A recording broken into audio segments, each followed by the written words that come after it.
Haleluya,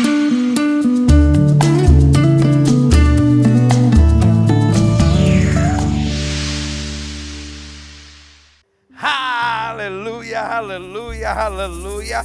Orang yang berharap kepada Tuhan tidak pernah akan dikecewakan ya. Kita ingat apa yang Daud katakan, hanya dekat Allah saja aku tenang, daripadanya lah keselamatanku. Haleluya. Ini hari Minggu yang dahsyat, ini hari Minggu yang luar biasa, ini hari Minggu yang Tuhan jadikan buat kita untuk kita bersorak-sorai di dalamnya. Selamat datang dalam ibadah Minggu penuh mujizat, lawatan Allah di rumah masing-masing dari Gereja Bethel Indonesia Global Fellowship Center. Secara khusus hari ini adalah hari Minggu pertama di bulan September. Saudaraku yang kasih dalam Tuhan, saya percaya hari ini kita akan menerima berkat Allah yang luar biasa. Karena kita bukan hanya memuji-muji Tuhan, kita bukan hanya berdoa, kita bukan hanya meninggikan, mengagungkan dan menyembah Tuhan, tetapi kita juga akan menerima firman Tuhan. Kita juga akan menerima perjamuan kudus. Dan saya percaya betul, hari ini apa yang tidak pernah kita pikirkan, itu yang Tuhan sediakan. Dan di akhir zaman ini Tuhan sedang melawat rumah-rumah tangga. Dengan apa? Dengan lawatan Allah melalui ibadah. Karena dengan adanya ibadah berarti ada tabut Tuhan di rumah kita masing-masing. Ada Shekinah glory, ada kemuliaan Tuhan di rumah kita masing-masing. Dan saya berdoa dan saya percaya di akhir zaman ini sedang berlaku. Satu orang bertobat, seluruh isi rumah tangga diselamatkan. Hadirat Allah, pujian, penyembahan, firman, perjamuan suci dipancarkan dari rumah kita masing-masing. Maka saya percaya kuasa kemuliaan Tuhan turun. Setiap kita dapat berkata, keluargaku adalah surgaku, rumahku adalah istanaku. Sebelum kita mulai ibadah kita, saya mau mengajak saudara untuk mengikuti panduan ibadah online dari Gereja Bethel Indonesia Global Fellowship Center yang kita sedang jalani hari ini. Ini dia, ikuti.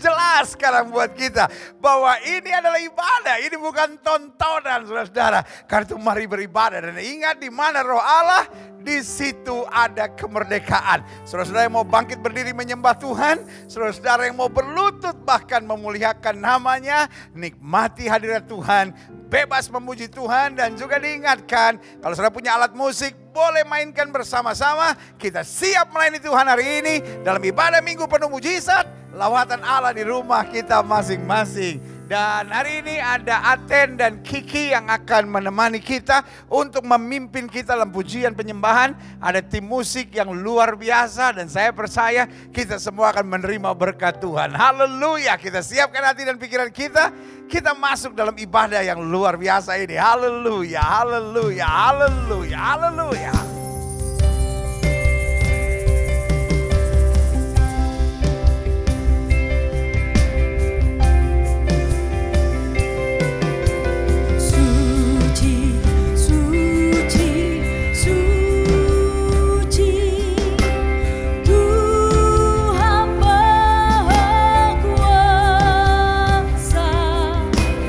Di kau kami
Engkau kami puji di pagi yang teduh, di Kau kami puji di siang yang cerah, di Kau kami puji di malam yang gelap.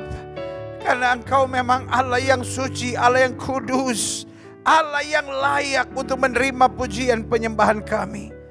Engkau yang mati dan bangkit buat kami. Engkau yang naik ke surga dan menyediakan tempat buat kami dan berjanji tidak pernah akan meninggalkan dan mengecewakan kami. Karena itu kami bersuka cita ada di hadirat-Mu. Di rumah kami masing-masing, kami mengakui Yesus kami dahsyat, Yesus kami luar biasa. Yesus kami tidak pernah mengecewakan kami. Karena itu Bapa, saat yang indah saat ini, di rumah kami masing-masing kami boleh melihat hadirat Allah dicurahkan, kemuliaan Allah dinyatakan. Terima kasih Bapa. Kami mau mulai ibadah ini, ibadah yang penuh dengan puji-pujian, penyembahan, doa, firman dan juga perjamuan suci ini. Di dalam nama Bapa, Anak dan Roh Kudus, yaitu di dalam nama Tuhan Yesus Kristus yang telah mengajar kami berdoa. Bapa kami yang di sorga, dikuduskanlah nama-Mu, datanglah kerajaan-Mu, jadilah kehendak-Mu di bumi seperti di sorga. Berikanlah kami pada hari ini makanan kami yang secukupnya, dan ampunilah kami akan kesalahan kami, seperti kami juga mengampuni orang yang bersalah kepada kami. Dan janganlah membawa kami ke dalam pencobaan, tetapi lepaskanlah kami daripada yang jahat. Karena Engkaulah yang mempunyai kerajaan, kuasa dan kemuliaan sampai selama-lamanya. Bersama-sama kita katakan amin. Yeah. Beri tepuk tangan yang meriah buat Tuhan. Alkitab berkata, masuki gerbangnya dengan sorak-sorai, masuki pelatarannya dengan sukacita. I know kita mungkin dalam pergumulan, kita mungkin dalam tantangan, kita mungkin dalam badai, kita mungkin sedang stres karena berkata, aduh COVID ini kapan selesainya. Saya tidak mau tahu kapan COVID selesai, tapi jika Allah di pihak saya lebih daripada orang-orang yang menang, karena Yesus yang mengasihi kita. Alkitab dengan tegas katakan, melewati lembah kekelaman, aku tidak takut bahaya. Gadamu dan tongkatmu menjadi penghiburan bagi aku. Ayo bangkit berdiri, bersorak-sorai bersama-sama. Aten, Kiki dan tim musik sekalian, amin. Kasih bunyi rame-rame dulu. Haleluya, haleluya, haleluya, haleluya. Yeah. Kita puji Tuhan, kita muliakan namanya. Dia sungguh Allah yang dahsyat, dia sungguh Allah yang luar biasa. Yeah.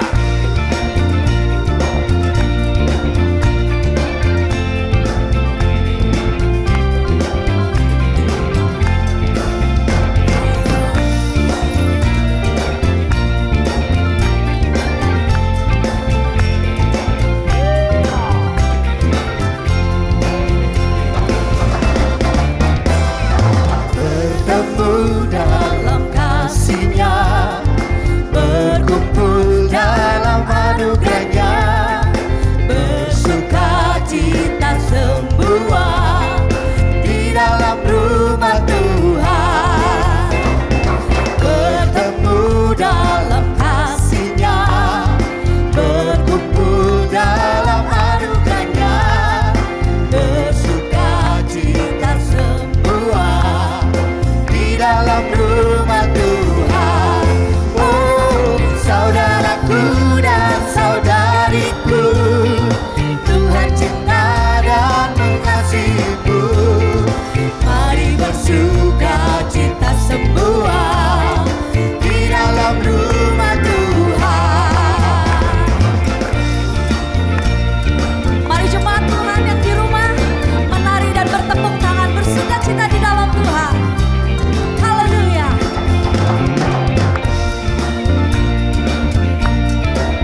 dalam rumah Tuhan, bertemu dalam kasih-Nya, berkumpul dalam anugerah-Nya, bersuka cita semua di dalam rumah Tuhan. Oh, saudaraku dan saudariku, Tuhan cinta dan mengasihimu. Mari bersuka cita semua di dalam rumah Tuhan. Oh, saudaraku dan saudariku, Tuhan cinta dan mengasihimu. Mari bersuka cita semua di dalam rumah Tuhan. Oh, saudaraku dan saudariku, Tuhan cinta dan mengasihimu. Mari bersuka cita semua di dalam rumah Tuhan. Oh, saudaraku dan saudariku, Tuhan cinta dan mengasihimu. Mari bersuka cita semua di dalam rumah Tuhan. Mari bersuka cita semua di dalam rumah Tuhan.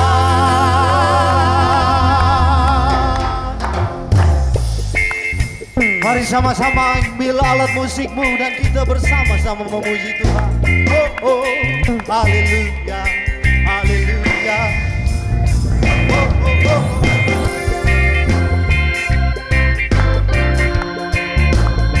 Kami bersuka cita karena-Mu, Tuhan. Oh, oh. Come on. Oh, oh, oh, oh, oh. La la la la la la. Oh, oh, oh, oh. Oh, oh, oh, oh. La la la la la la. Sama-sama angkat pujian ini.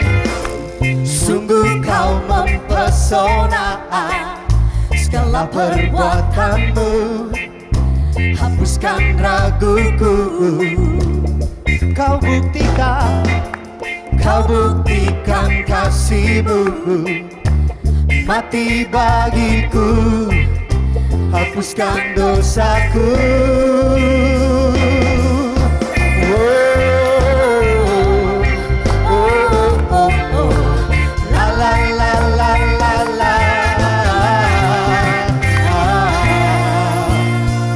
Sama-sama.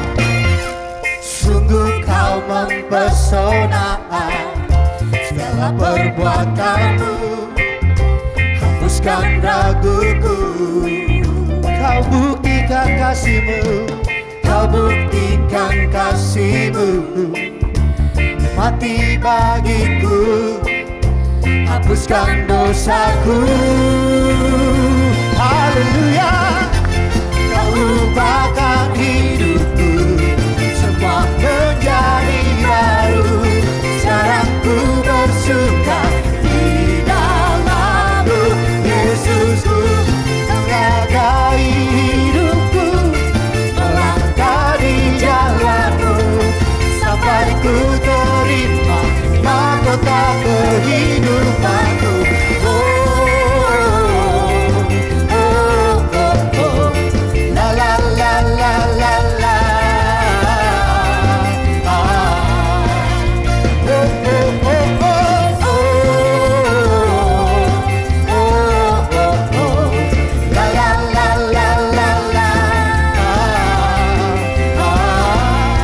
Pujian ini dari awal lagi, katakan. Sungguh kau mempesona. Mari yang di rumah. Segala perbuatanmu hapuskan raguku. Kau buktikan kasih-Mu, kau buktikan kasih-Mu, kau mati bagiku, hapuskan dosaku. Kau ubahkan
kehidupanku.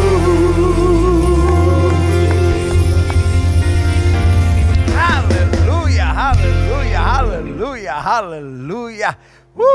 Aku akan bersuka sampai ku terima mahkota. Saudaraku yang kasih dalam Tuhan, Paulus dengan tegas berkata, aku melupakan apa yang ada di hadapanku dan berlari-lari untuk mengejar mahkota kehidupan yang sudah disediakan buat kita. Saudaraku yang kasih dalam Tuhan, keselamatan buat kita given. Ya kan, keselamatan buat kita adalah anugerah.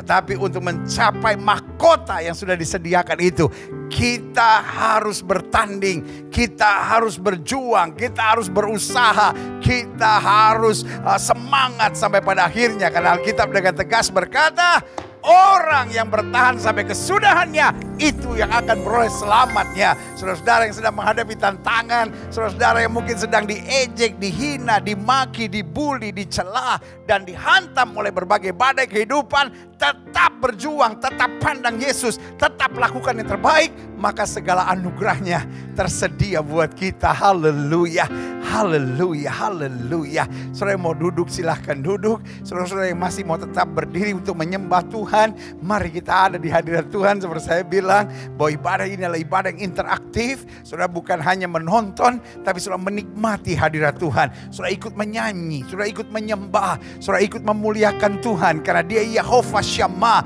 Dia hadir di tengah-tengah kita. Dia hadir di sini di gereja ini, tapi Dia hadir juga di rumah saudara masing-masing. Haleluya, haleluya, haleluya. Yeah. Sama-sama bilang Yesus hadir. Yesus hadir. Lebih mantap dong. Ayo sama-sama bilang Yesus hadir di sini. Yesus hadir di sini. Yesus hadir di sini. Berikan tepuk tangan yang meriah buat Tuhan. Haleluya, haleluya. Siapkan hati dan pikiran kita untuk menyembah Tuhan. Taruh tangan kanan saudara di dada. Haleluya, haleluya. Buka hati, nyanyikan pujian ini. Kita percaya bahwa Dia tetap Tuhan. Dia Bapa yang dahsyat, Dia Bapa yang luar biasa. Dia Yesus yang kemurahannya sungguh dahsyat dalam hidup kita. Haleluya, haleluya, haleluya. Siapkan hati dan pikiran kita untuk masuk dalam firman Tuhan. Oh Yesus, Engkau sangat baik, teramat baik bagiku.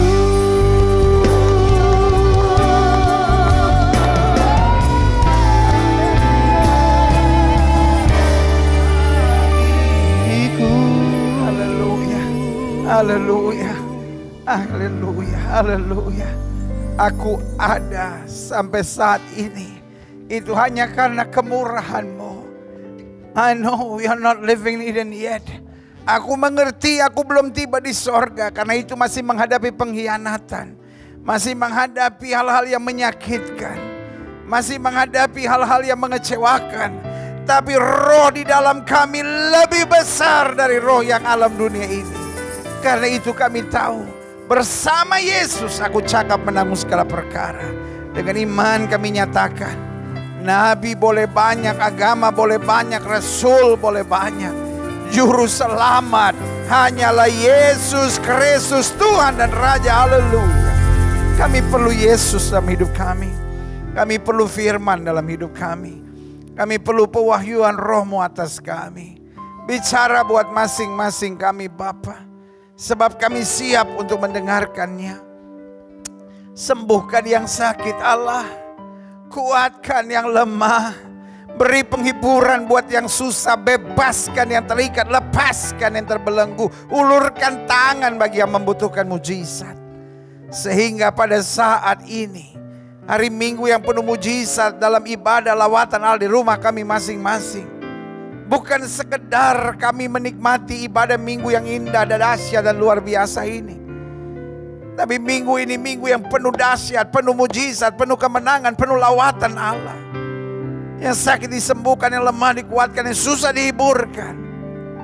Sehingga hari ini kami dapat berkata, ini bukan sekedar ibadah, tapi ini adalah pintu gerbang sorga di mana kami mengalami kemuliaan Tuhan.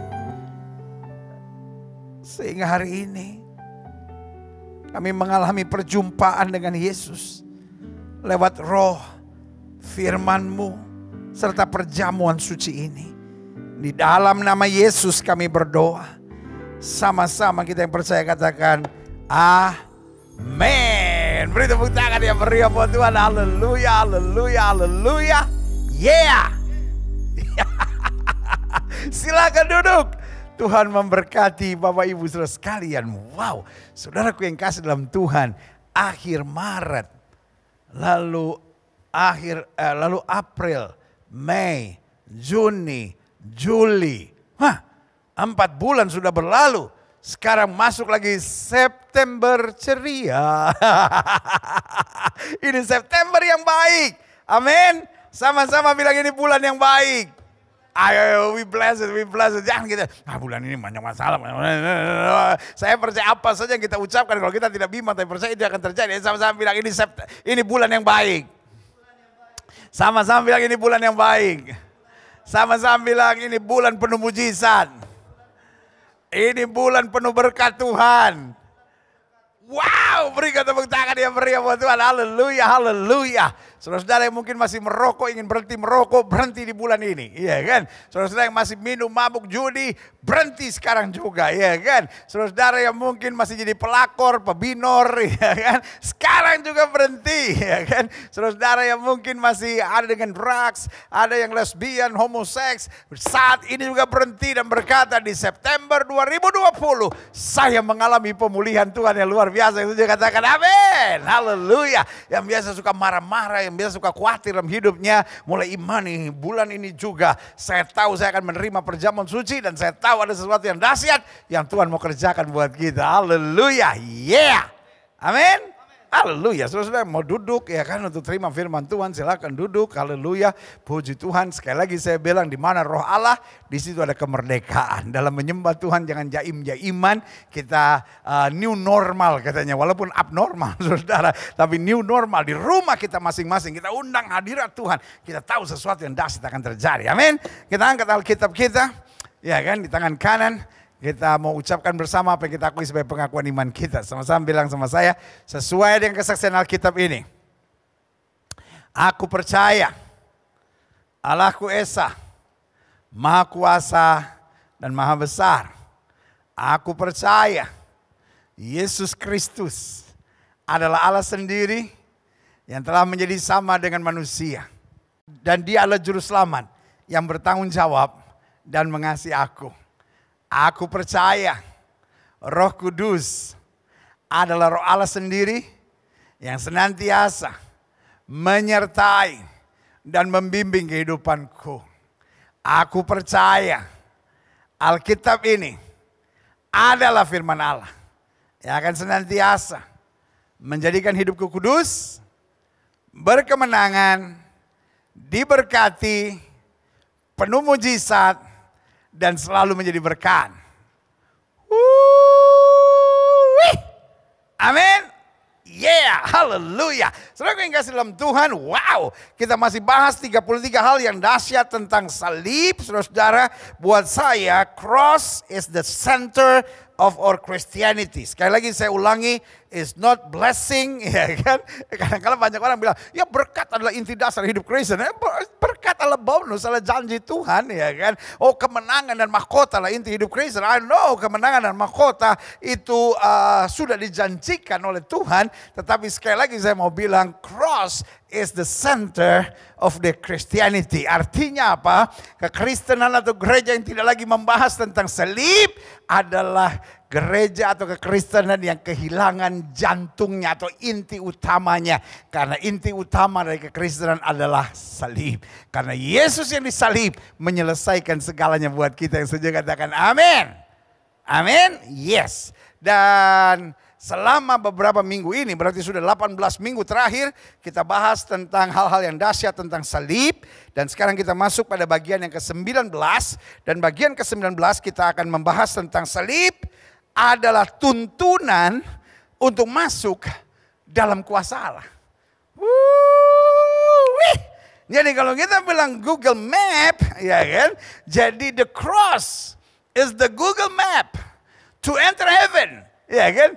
to enter living in God's power. Ya kan? Bagaimana kita bisa hidup dengan kuasa Allah? Ya kan? Karena Alkitab bilang kalau Roh Kudus turun ke atas kamu, kamu akan menerima kuasa. Nah, kekristenan tidak bisa dipisahkan dari kuasa Roh Kudus. Karena Alkitab jelas berkata, tidak ada seorang pun yang dapat mengaku Yesus Kristus Tuhan kecuali Roh Kudus. Nah, ketika kita biarkan Roh Kudus semakin aktif dalam hidup kita, maka Alkitab bilang kamu akan menerima kuasa.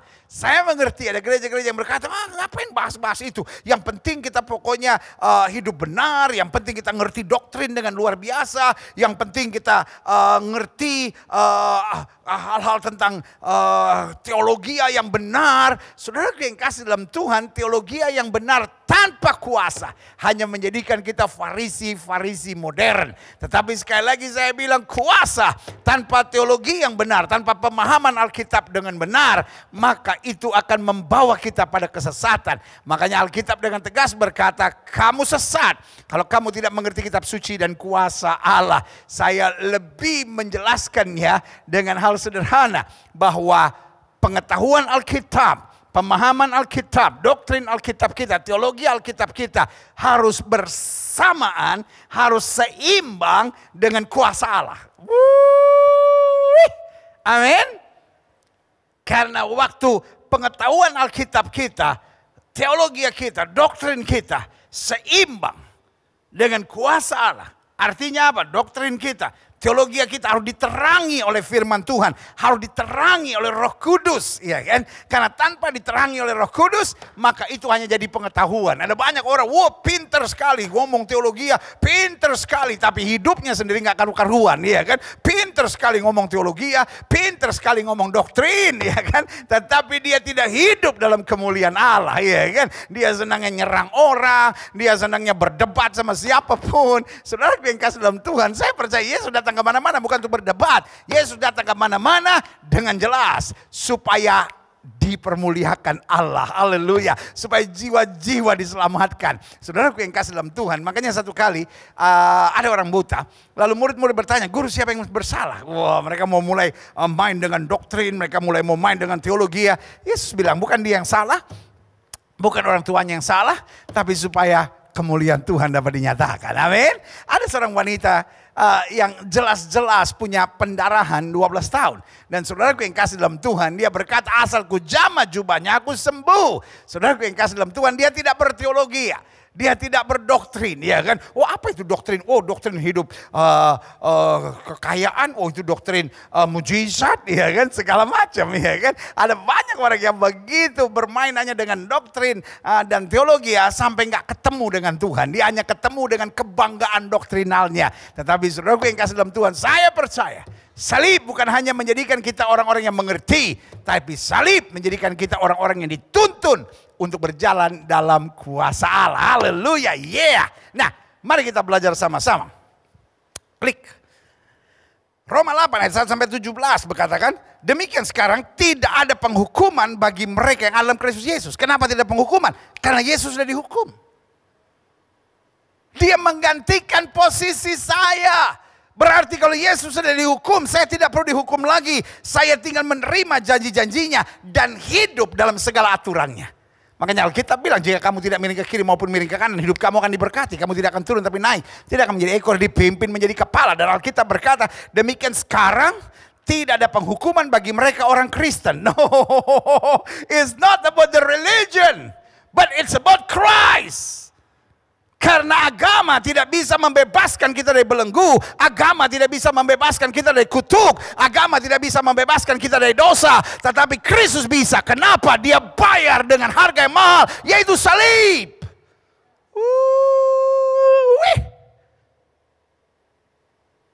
Come on, get on fire. Supaya saudara di rumah semangat gitu. Jangan di rumah sambil tiduran lagi. Astaga. Ya kan?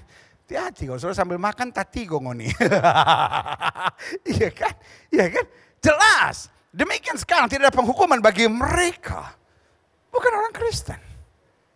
Jangan pikir orang Kristen itu orang yang konyol banget. Dia percaya dia masuk surga.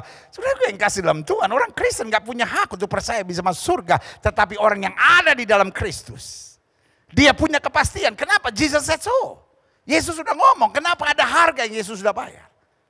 Karena Yesus sudah menanggung semuanya. Sekarang saya tinggal percaya. Makanya Alkitab bilang, karena begitu besar kasih Allah akan dunia ini, sehingga telah mengaruniakan anak yang tunggal, supaya barang siapa yang percaya kepada tidak binasa, melainkan beroleh hidup yang kekal.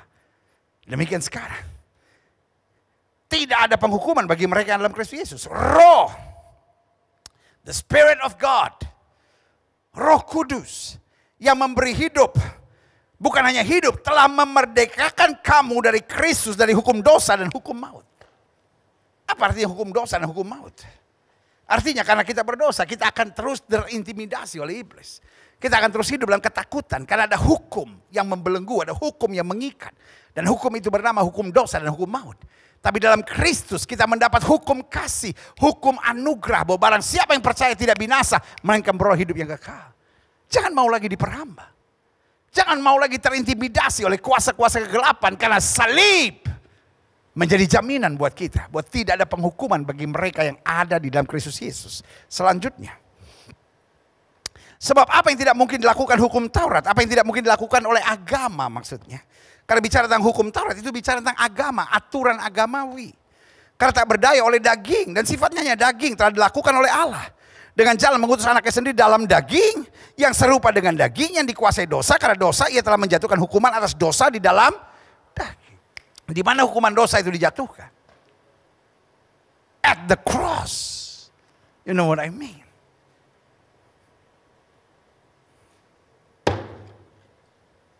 Kenapa kekristenan nggak bisa datangkan kepastian? Karena kekristenan juga bagian dari agama. Yang Yesus mau sampaikan bukan soal agama, tetapi power. Because the devil has power. Setan punya kuasa. Makanya Paulus bilang, setiap kali aku ingin buat yang baik, yang jahat yang aku perbuat. Kadang-kala para pendeta gampang aja, jangan merokok, jangan minum, jangan judi. Sebagian akan berkata, I know. Tetapi hari ini saya mau beritahu, God give you power. Tuhan beri kepadamu kuasa. Maka Yesus bilang, segala kuasa di langit dan di bumi telah diserahkan kepadaku. Sekarang aku mengutus kamu, pergi. Nah bagaimana Kristus mengutus? Dia beri kuasa itu. Makanya Alkitab bilang, roh yang membangkitkan Kristus dari antara orang mati ada di dalam kamu. Makanya Alkitab bilang, apa saja yang kamu ucapkan, kalau kamu tidak bimbang tapi percaya, kamu akan menerima. Ini bukan sekedar psikologi yang diajarkan, tetapi kuasa Allah ketika kamu ada dalam Kristus dan firman-Mu tinggal dalam aku. Firman-Mu tinggal dalam kamu. Maka minta apa saja, ucapkan dengan iman. Kenapa? Karena kalau ada Kristus di dalam diri kita, kita nggak akan ngomong yang seenaknya. Kita nggak akan minta yang seenaknya. Karena kalau Kristus tinggal dalam kita dan hidup kita dikendalikan oleh Kristus, maka kita hanya menginginkan hal-hal yang rohani.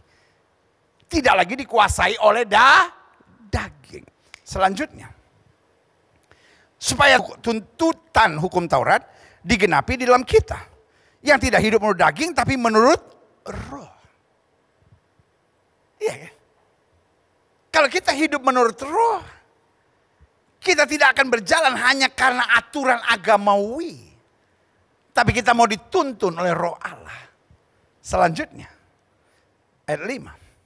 Sebab mereka yang hidup menurut daging, kalau kita hanya memikirkan agama lalu berpikir secara daging, maka kita cuma ingin kaya, ingin sukses, ingin hal-hal yang menyenangkan diri. Sebab mereka yang hidup menurut daging memikirkan hal-hal yang dari daging. Tapi mereka yang hidup menurut roh, dipimpin oleh roh Allah, diberikan kuasa Allah oleh Roh Kudus itu. Memikirkan hal-hal yang dari roh. Bagaimana saya memenangkan jiwa. Bagaimana saya mempersatukan tubuh Kristus. Bagaimana saya nggak bikin malu nama Tuhan. Bagaimana saya jadi berkat.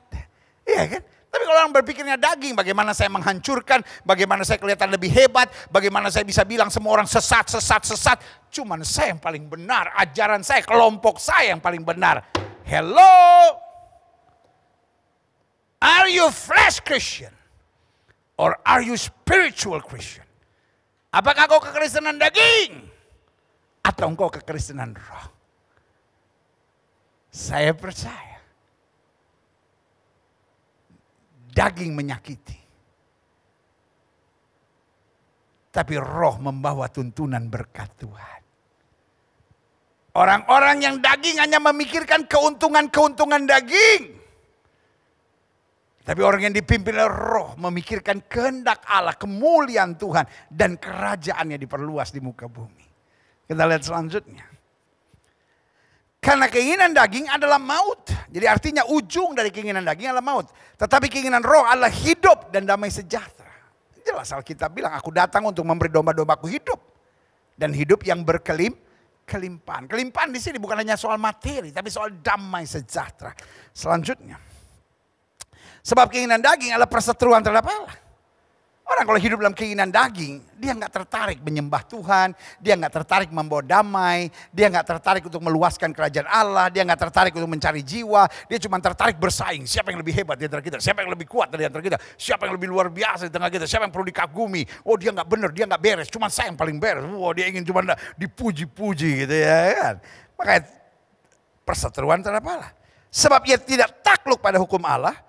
Hal ini memang tidak mungkin baginya karena dia cuma hanya mau menikmati kesenangan dagingnya. Omongan-omongannya kelihatan rohani. Tetapi kalau kita lihat jelas tuntunannya hanya untuk kepuasan kenikmatan dagingnya. Dia nggak mau disalibkan.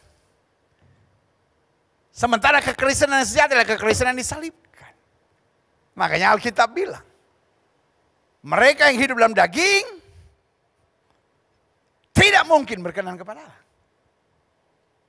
Mereka yang hidup dalam daging bisa saja beragama Kristen. Mereka yang hidup dalam daging bisa saja ke gereja. Mereka yang hidup dalam daging, hello. Ini agak sensitif nih. Saya mesti agak hati-hati nih ngomongnya. Saya sembunyi dulu di sini. Halo. Orang yang hidup dalam daging. Ngomong gak ya? Ngomong gak ya? Orang yang hidup dalam daging bisa sekolah teologi, bisa dapat gelar S1, bisa dapat gelar S2, hello, bisa dapat gelar S3. Tapi makin gelarnya tinggi, makin senang menyerang orang. Makin gelarnya tinggi, bukan bagaimana menolong, bukan bagaimana merangkul, bukan bagaimana mempersatukan, tapi bagaimana menyerang, bagaimana menghakimi. Dan sekali lagi saya mau bilang, orang yang hidup dalam daging bisa jadi pendeta.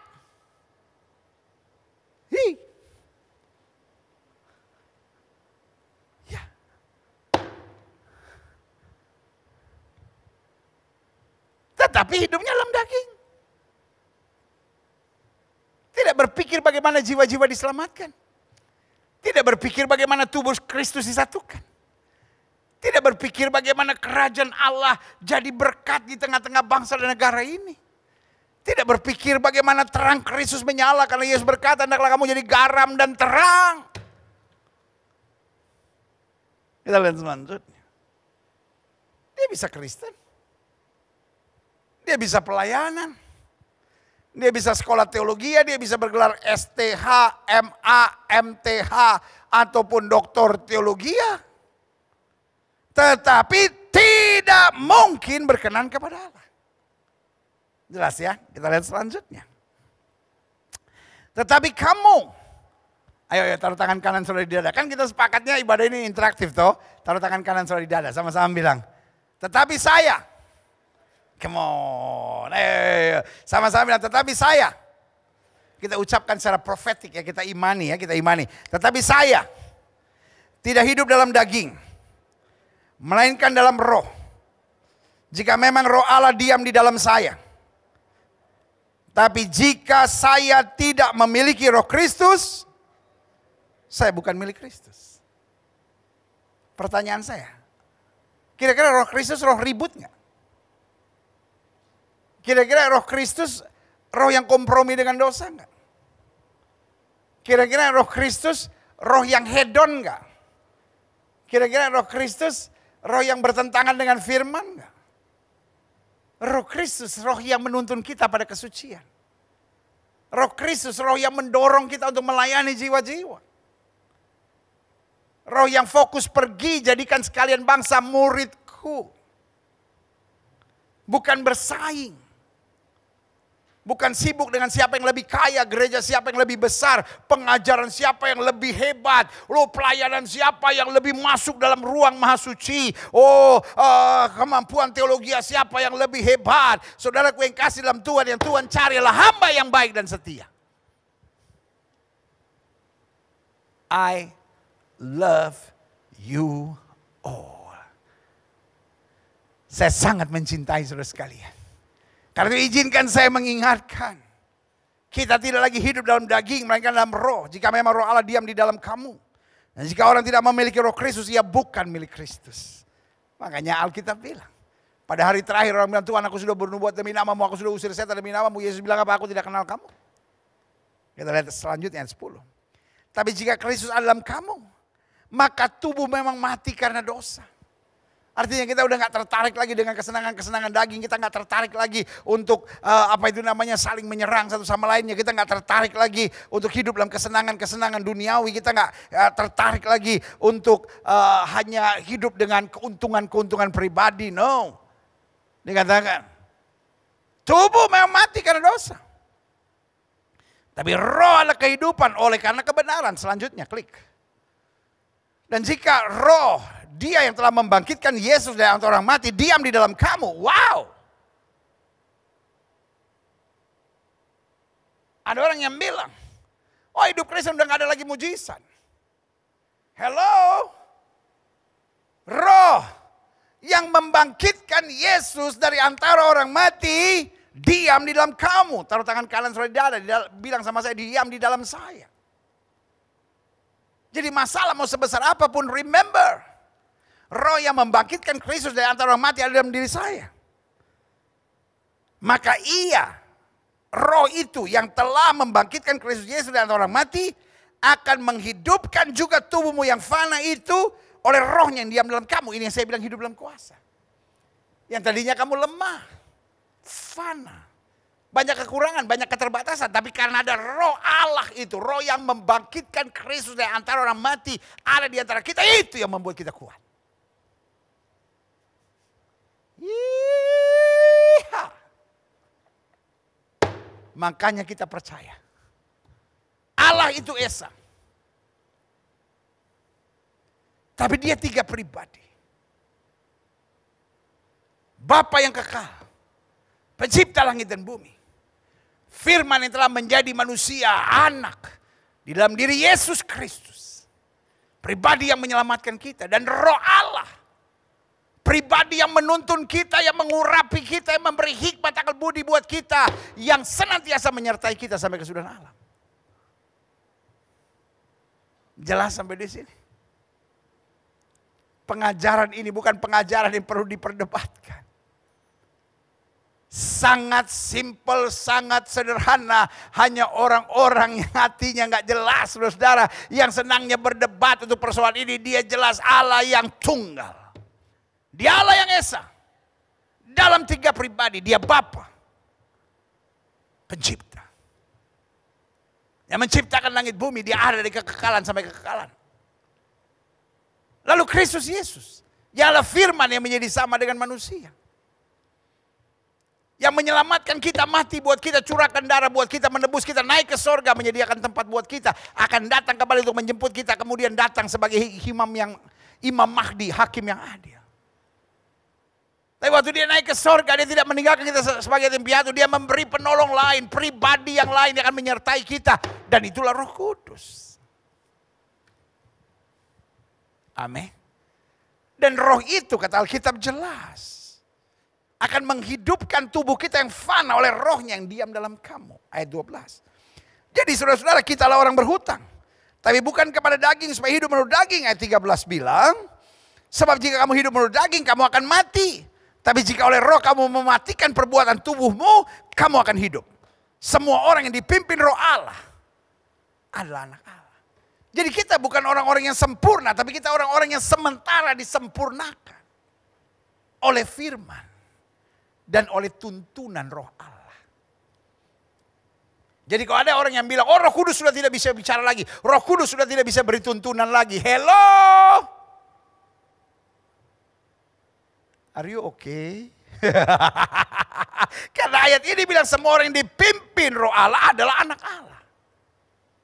Jadi kita butuh tuntunan Roh Kudus karena pada dasarnya kita lemah. Tapi roh yang membangkitkan Kristus dari antara orang mati. Buat apa Roh Kudus dalam diri kita? Untuk mengingatkan kita, untuk berbicara buat kita, untuk menuntun kita. Makanya Alkitab berkata dia mengajar kita. Dari mana Roh Kudus mengajar kita? Mengingatkan kita akan seluruh kebenaran. Menuntun kita pada kehendak Allah yang sempurna.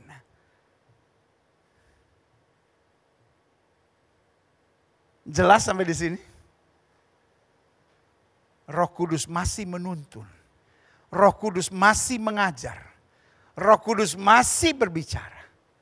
Untuk mengingatkan kita pada seluruh kebenaran Allah. Kita lihat selanjutnya. Sebab kamu tidak menerima roh perbudakan yang membuat kamu jadi takut. Kamu tidak akan menerima roh yang mengintimidasi kamu sebagai budak terus menerus. Tapi kamu telah menerima roh yang menjadikan kamu anak Allah. Oleh roh itu kita berseru ya Aba ya Bapa. Karena roh itu kita memanggil dia Bapa. Dan kalau dia Bapa berarti kita anak. Dan kalau kita anak ada dua hal. Kita memiliki karakter dan DNA Bapa. Tapi sekaligus kita menerima segala yang dia punya. Karena kita adalah ahli waris, saudara. Jelaskan sampai di situ. Jadi kita nggak bisa memberi pengajaran yang tidak seimbang. Oh kita cuma punya DNA ilahi. Tapi kita tidak bisa diberkati. Come on. Apa artinya?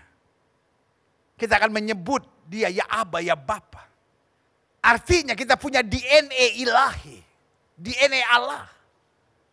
Karakter Kristus. Tapi pada saat yang bersamaan kita menjadi ahli waris. Segala yang Tuhan punya kita punya.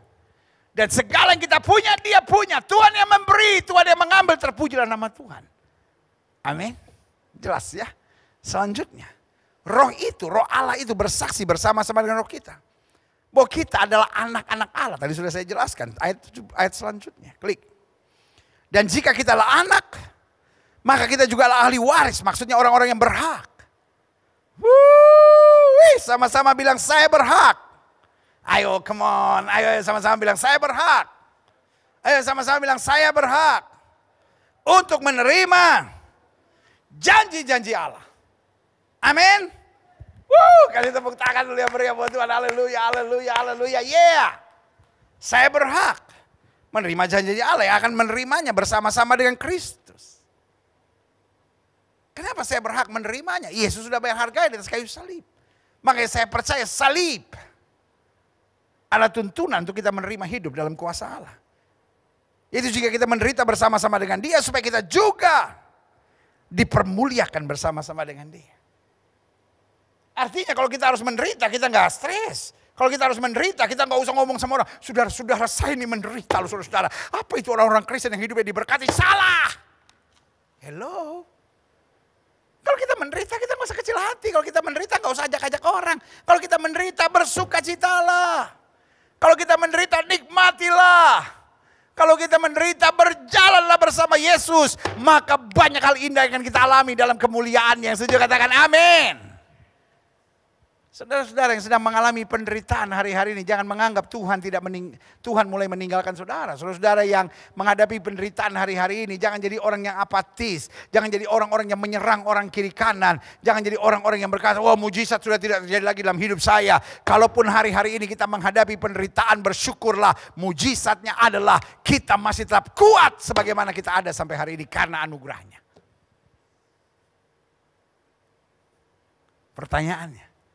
Kira-kira pendeta juga pernah ngalamin masalah nggak? Kadang-kadang pendeta pernah dikhianati orang nggak? Pernah difitnah orang nggak? Pernah disakiti orang nggak? Pernah dicurangin orang nggak? Jawaban saya sederhana. Pendeta-pendeta hamba-hamba Tuhan juga bisa menghadapi penderitaan. Tapi hamba-hamba Tuhan yang sejati di tengah penderitaan akan tetap bersorak-sorai. Stefanus yang dirajam batu sampai mati tidak berteriak, menangis dan berkata, apa itu mereka-mereka yang berhasil? Nggak seperti saya menderita. Saudaraku yang kasih dalam Tuhan, Stefanus berkata, aku melihat anak manusia berdiri menyambut aku. Artinya di tengah penderitaan, dia tetap melihat kemuliaan Allah, kuasa Allah, kedahsyatan Allah yang luar biasa. Yang setuju katakan amin. Selanjutnya, klik. Yesaya 53, 3-4. Ia dihina dan dihindari orang. Seorang yang penuh kesengsaraan dan yang biasa menderita kesakitan. Ia sangat dihina. Sehingga orang menutup muka terhadap dia. Dan bagi kita pun dia tidak masuk hitungan. Tetapi sesungguhnya, perhatikan baik. Sesungguhnya dia disalib itu dihina. Orang menutup muka. Bagi kita dia tidak masuk hitungan. Tapi sesungguhnya karena salib itu penyakit kita lah yang ditanggungnya. Dan kesengsaraan kita, kebodohan kita, kesalahan kita dipikulnya. Padahal kita mengira dia kena tulah, dipukul dan ditindas Allah. Ini yang saya bilang. Dia bayar harga yang bernama salib. Supaya kita bisa masuk dalam kuasanya. Kita lihat selanjutnya, klik. 1 Petrus 2:24. Ia sendiri. Sama-sama bilang sama saya, Yesus sendiri. Sama-sama bilang sama saya, Yesus sendiri. Bukan malaikat. Bukan hamba-hamba Tuhan yang disuruhnya, tapi ia sendiri. Telah memikul dosa kita, kesalahan kita, kejahatan kita, pemberontakan kita dalam tubuhnya di kayu salib. Supaya kita yang telah mati terhadap dosa hidup untuk kebenaran. Oleh bilur-bilurnya kamu telah sembuh. There is nothing as the cross. Tidak ada yang sedahsyat seluar biasa salib. Karena salib adalah pintu gerbang. Salib adalah peta. Salib adalah terang, tuntunan untuk saya dapat masuk dalam kehidupan yang penuh kuasa Allah. Karena roh yang membangkitkan Yesus dari antara orang mati diam di dalam kita. Dan kalau roh Allah memimpin kita, maka kita akan menjadi anak-anak Allah. Dan bukan anak-anak Allah yang lemah. Bukan anak-anak Allah yang dapat diperdaya oleh iblis. Bukan anak-anak Allah yang dikuasai oleh emosi dan kebencian. Bukan anak-anak Allah yang mau bersaing sama siapapun, mau berkompetisi dengan siapapun. Tetapi anak-anak Allah yang penuh sukacita, yang mau bergandengan tangan dengan siapapun. Yang mau memenangkan jiwa bagi kemuliaan Allah. Dan hanya mengakui bahwa di bawah kolong langit ini tidak ada nama lain yang olehnya manusia selamat. Kecuali di dalam nama Yesus. Yang setuju katakan amin. Haleluya. Yeah. Kita lihat selanjutnya. Pertanyaan yang terus menerus diingatkan buat kita sekalian. Apakah kekristenan hanya agama?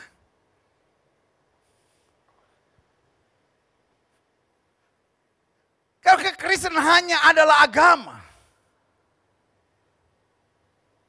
maka kita nggak punya kepastian surga. Saya coba jawab, klik. Jawabannya jelas, tidak. Pendeta ini, ya kan? Kekristenan bukan sekedar agama.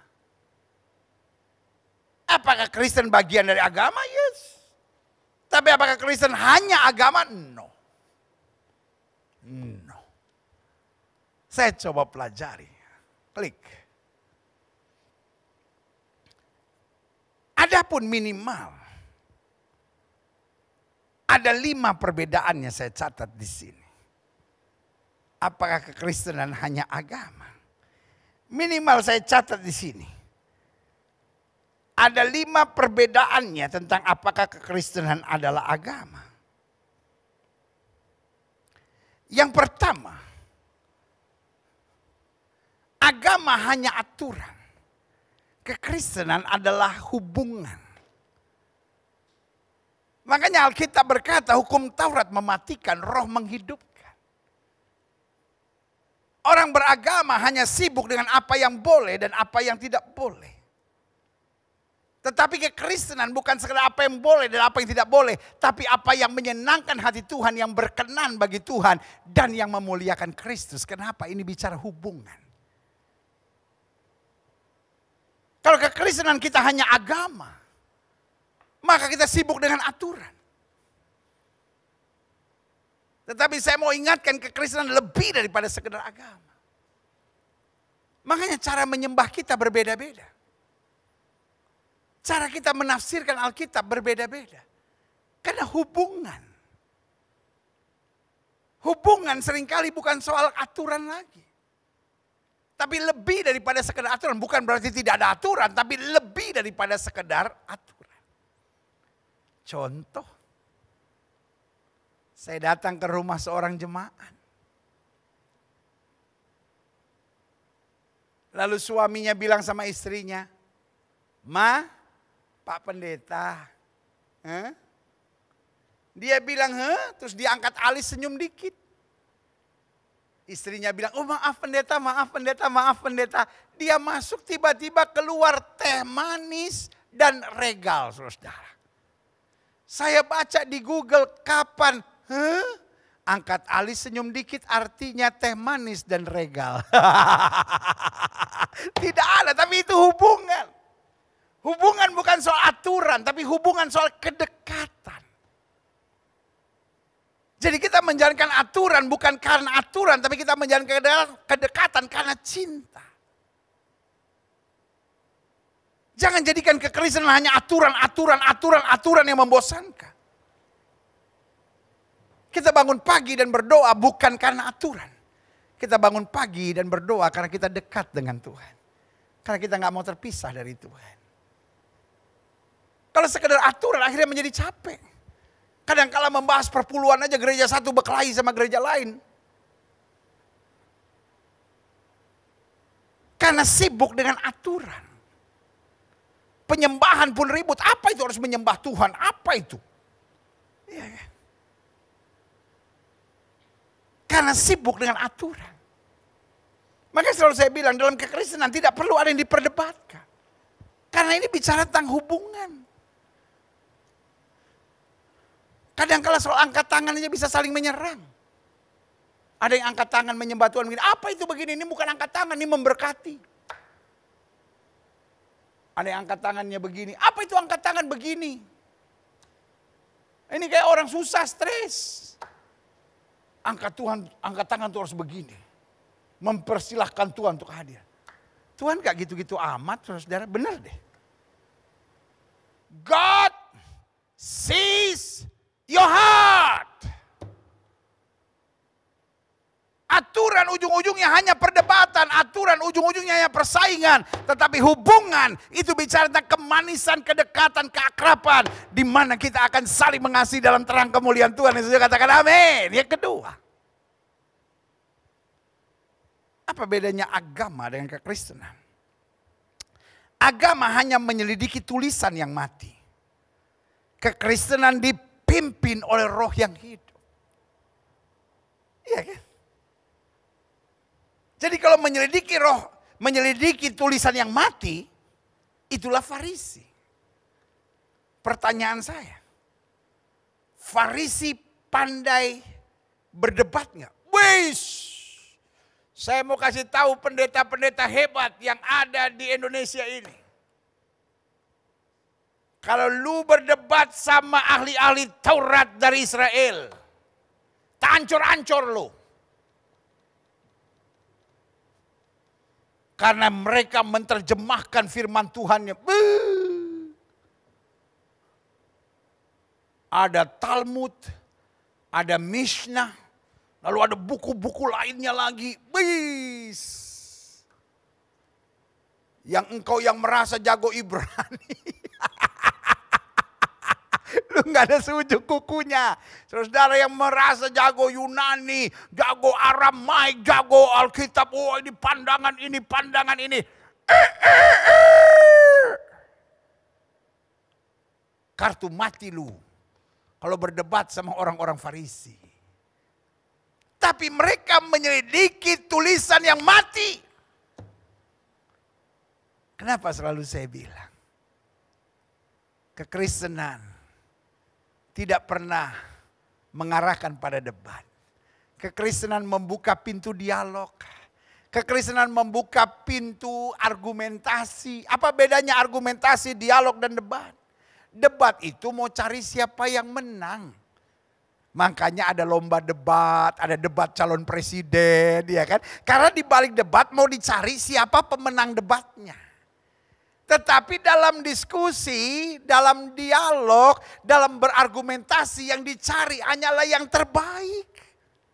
Dan kadang-kala nggak bisa didapatkan yang terbaik, kemudian yang terjadi masing-masing bisa mengerti, oh pandangan dia seperti itu, pandangan kami berbeda, tetapi mari kita terus berdialog untuk dengan apa yang ada pada kami saling melengkapi untuk mencapai sesuatu yang baik. Izinkan saya hari ini mengingatkan tubuh Kristus. Jangan jadikan kekristenan hanya agama, karena kita akan terus menyelidiki tulisan yang mati. Tetapi kita butuh tuntunan dari roh yang hidup. Saya percaya roh yang hidup itu akan menuntun kita berdialog. Akan menuntun kita untuk berdiskusi, berargumentasi dengan manis, penuh kasih. Dituntun oleh roh Allah. Karena di mana ada roh Allah, di situ tidak ada penjajahan, di situ ada kemerdekaan, ada kemanisan, ada kasih yang mesra. Yang ketiga, agama berisi tuntutan untuk manusia masuk surga. Harus begini, harus begini, harus begini. 17 aturan supaya manusia misalnya masuk surga. Iya kan? Tapi kekristenan adalah dorongan untuk memenangkan jiwa serta membawa ke surga. We are the ambassador of heaven. Iya kan? Kalau agama tujuannya hanya surga. Berisi tuntutan-tuntutan. Jangan begini, jangan begini, jangan begini. Tetapi kekristenan berbeda. Kita sudah punya kepastian selamat. Yesus sudah bayar harganya karena begitu besar kasih Allah akan dunia ini sehingga telah mengaruniakan anak yang tunggal supaya barang siapa yang percaya kepada Dia tidak binasa melainkan beroleh hidup yang kekal. Sudah punya kepastian. Sekarang bukan lagi bagaimana aturannya. Tapi bagaimana kita terdorong untuk memenangkan jiwa, menyelamatkan jiwa, memindahkan dari neraka kepada terang yang ajaib dalam surga. Makanya Alkitab bilang, pergi jadikan sekalian bangsa muridku. Ini yang disebut amanat agung. Selanjutnya, agama menyibukkan diri dengan apa yang boleh serta apa yang tidak boleh. Agama sibuk itu. Ini boleh, ini tidak boleh, ini boleh, ini tidak boleh. Tapi kekristenan memfokuskan diri pada apa yang membangun, apa yang menjadi berkat, apa yang memuliakan Kristus, apa yang menyenangkan hatinya. Amin. Jadi hidup Kristen bukan soal apa yang boleh, apa yang tidak boleh. Ini jadi berkat nggak? Ini membangun nggak? Ini memuliakan Kristus nggak? Ini menyenangkan hati Tuhan nggak? Dari sini saya bisa mengambil kesimpulan kekristenan bukan agama. Tetapi kekristenan jauh lebih dalam dari agama. Karena agama sifatnya daging. Tapi kekristenan sifatnya roh. Amin. Agama sifatnya aturan. Tapi kekristenan sifatnya tuntunan. Aku tidak meninggalkan kamu sebagai tim piatu. Aku memberi penolong lain yang akan menyertai kamu selama-lamanya. Haleluya. Dan yang kelima, apa perbedaannya? Agama, ya kan? Hanya sekedar membuat kita berharap masuk surga, ya kan? Yang saya pelajari di sini, agama hanya membuat kita menekankan usaha manusia. Ya dong. Dalam agama yang ditekankan usaha manusia. Kamu harus begini, kamu harus begini, kamu harus begini, kamu harus begini. Kalau tidak, dimuntahkan. Kalau tidak, begini. Kalau tidak, begini. Agama menekankan usaha manusia. Tapi kekristenan menekankan anugerah Allah. Woo, haleluya. I love this. Agama menekankan usaha manusia. Tapi kekristenan menekankan anugerah Allah dalam Kristus yang menuntun pada kuasa Allah. Maka Yesus bilang apa? Mari hai kamu yang letih lesu dan berbeban berat. Aku akan beri kelegaan kepadamu. Makanya Alkitab bilang apa? Kalau Roh Kudus turun ke atas kamu, kamu akan menerima kuasa. Amin. Jelas ya? Haleluya. Oh, saya berdoa betul supaya kekristenan saudara bukan sekedar hanya agama. Karena agama adalah daging. Dan daging ujung-ujungnya maut. Tapi kekristenan adalah roh. Dan ujung-ujungnya adalah kemuliaan dan kuasa. Haleluya. Selanjutnya klik. Saya pelajari pertanyaannya. Kalau begitu, kalau kita kritis berpikir. Bagaimana manusia yang lemah. Manusia yang berdosa. Manusia yang penuh keterbatasan. Serta sering memberontak. Dalam kehidupannya. Dapat hidup dalam kuasa Allah. Bagaimana manusia yang lemah. Bagaimana manusia yang berdosa. Manusia yang penuh keterbatasan. Serta sering memberontak. Dalam kehidupannya. Dapat hidup dalam kuasa Allah. Sebagian berkata, rasanya impossible. Sebagian berkata, tahu diri dong, Yesus sudah mati buat kita. Nanti ujung-ujung kita mati masuk surga, itu udah cukup lah. Gak usahlah hidup pakai bicara tentang kemuliaan, kuasa Allah. No. Itu bagian dari perjanjian Tuhan buat hidup kita. Kenapa kita harus hidup dalam kuasa? Karena iblis punya kuasa. Iblis mau menjajah. Iblis mau lemahkan kita. Iblis mau buat kita terus memberontak. Tetapi ketika kuasa Allah menuntun kita, kita dibawa pada kemuliaan yang setuju katakan amin. Kita lihat selanjutnya, klik. Jawabannya sangat singkat. Bisa. Kenapa? Karena salib. Salib membuat kita yang tadinya lemah. Kita yang tidak berdaya. Kita yang tadinya berjiwa pemberontak. Kita yang tersesat. Kita yang sebetulnya harusnya binasa. Tapi karena salib, kita diseret dari segala kelemahan kita. Kita diangkat untuk hidup dalam kemuliaan Allah. Yang setuju katakan amin. Kita lihat selanjutnya. Bagaimana salib menuntun kita dapat masuk pada kehidupan dalam kuasa Allah. Saya catat di sini. Ada beberapa hal yang bagi saya sangat memberkati saya. Bagaimana salib menuntun kita untuk dapat masuk pada kehidupan dalam kuasa Allah. Yang pertama saya catat di sini. Salib menyadarkan kita tentang adanya manusia daging dan manusia roh. Manusia daging saya lemah. Manusia daging saya mau memberontak. Manusia daging saya mau hidup dalam ego. Manusia dalam daging saya senangnya menyalah-nyalahin orang, menyesat-nyesatkan orang, mengkafir-kafirkan orang. Tapi manusia roh saya mau menerima, mau menguatkan, mau menuntun, mau membantu. Dan mau membawa pada keselamatan kekal di dalam Kristus. Waktu saya pandang salib, maka saya mengerti. Adanya manusia daging yang dikuasai oleh dosa. Tapi adanya manusia roh yang sudah ditebus dan kemudian sekarang disertai oleh Roh Kristus yang telah membangkitkan dia dari antara orang mati. Selanjutnya yang kedua, bagaimana salib menuntun kita dapat masuk pada kehidupan dalam kuasa Allah.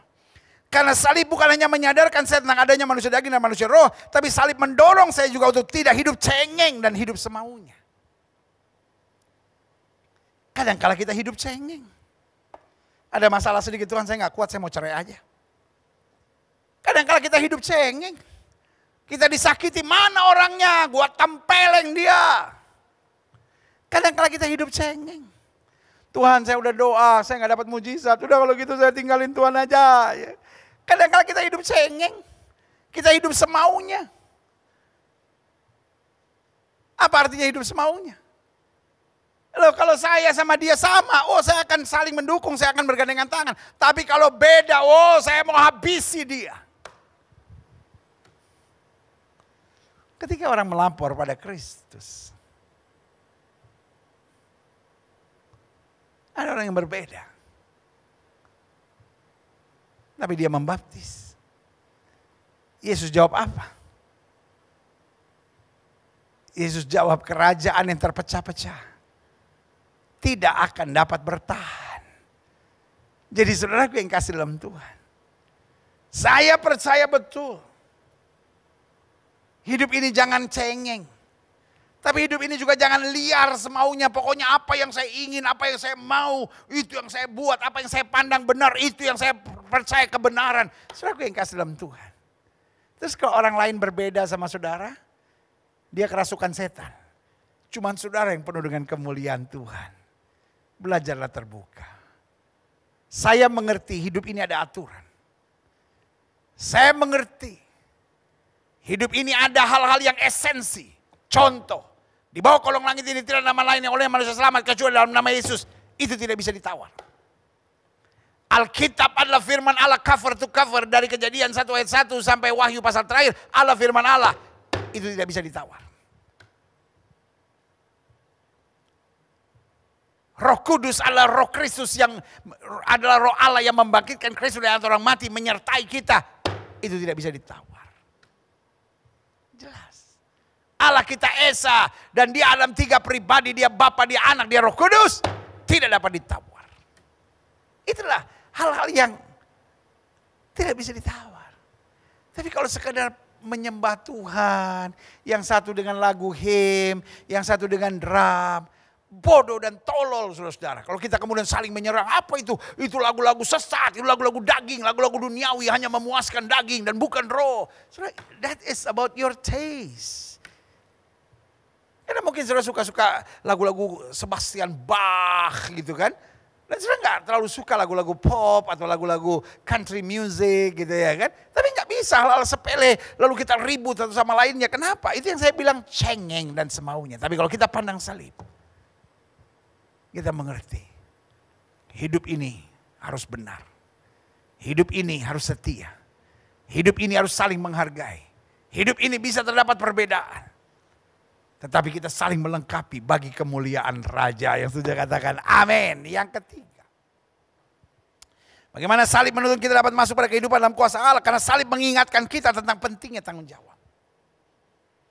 Kenapa Yesus mati di kayu salib? Tanggung jawabnya. Bapa kalau boleh cawani lalu, tapi biar bukan kehendakku yang jadi, melainkan kehendakmu yang terjadi. Seorang bisa hidup dalam kuasa Allah yang pertama kalau dia berjalan dalam manusia roh. Seorang bisa hidup dalam kuasa Allah kalau dia tidak cengeng dan tidak semamunya. Dan selanjutnya seorang bisa hidup dalam kuasa Allah kalau dia hidup dalam tanggung jawab. I know that I know that I know. Di atas kayu salib Yesus bilang sudah selesai, harganya sudah lunas. Tapi itu bukan berarti kita gak buat apa-apa. We have to do our part. Kita harus kerjakan bagian kita. Itu yang saya beri nama tanggung jawab.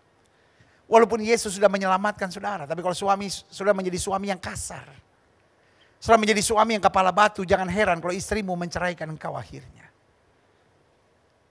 Jangan bilang ini kehendak Allah. Jangan bilang istri saya kerasukan setan. Kau tidak bertanggung jawab. Kau kasar. Mulutmu jahat. Sikapmu seenaknya. Jangan bilang, oh Tuhan tidak tolong saya, oh Tuhan tidak buat mujizat. Saya sudah berdoa tapi suami saya akhirnya meninggalkan saya. Sebab engkau cerewet. Engkau istri yang terus menuntut. Engkau tidak pernah mau tunduk sama suamimu. Engkau rakus. Uang seberapa pun kau tidak pernah bisa bersyukur. Sorry, kalau saya ngomong kebenaran. Karena saya bukan ada untuk nyenang-nyenangin saudara. Saya ada karena kasih. Saya ingin saudara dipulihkan Tuhan. Saya ingin saudara naik level untuk hidup dalam kuasa Allah. Tetapi harus ada yang bernama tanggung jawab. Tanggung jawab dalam pribadi. Tanggung jawab dalam keluarga. Tanggung jawab dalam keseharian. Dan tanggung jawab dalam tugas pelayanan. Karena waktu kita bertanggung jawab, maka Tuhan sendiri akan memampukan kita melewati semuanya. Yang setuju katakan amin. Selanjutnya yang keempat. Bagaimana salib menuntun kita dapat masuk pada kehidupan dalam kuasa Allah. Karena salib menghancurkan segala hambatan manusia untuk masuk dalam kuasa Allah. Kadangkala setan coba mengintimidasi kita. Tapi kalau kita hidup berpegang pada salib-salib itu yang menghancurkannya. Kalau kita kadang-kala punya karakter yang jelek.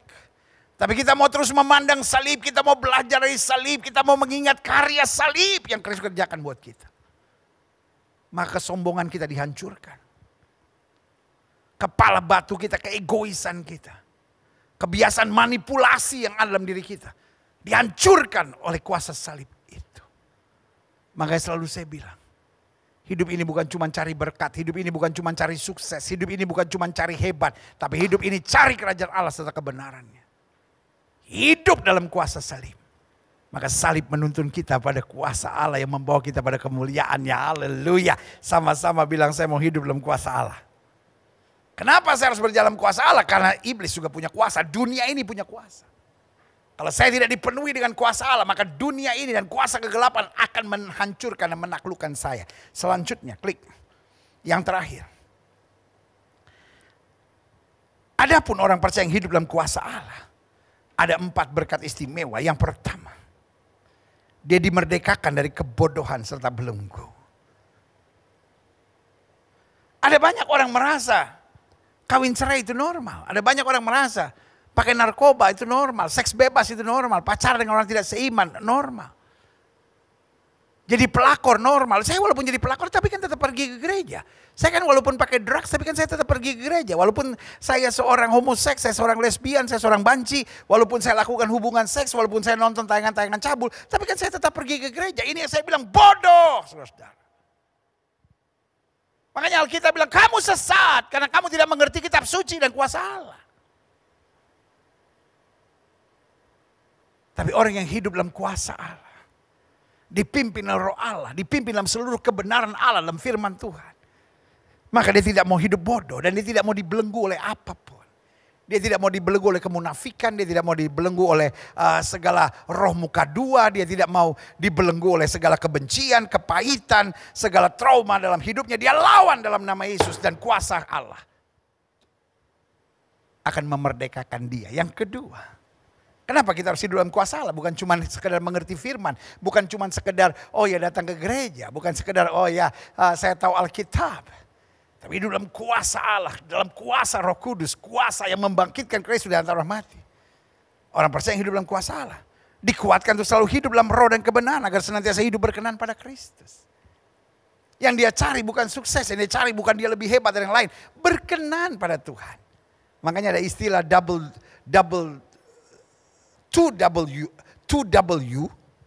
JD. Ya kan, 2W JD itu artinya apa? What would Jesus do? Apa yang akan Yesus kerjakan? Dengan lain kata, untuk setiap masalah yang terjadi, saya cuma pikir. Di saat seperti ini, kira-kira apa yang Yesus kehendaki? Apa yang Yesus akan kerjakan?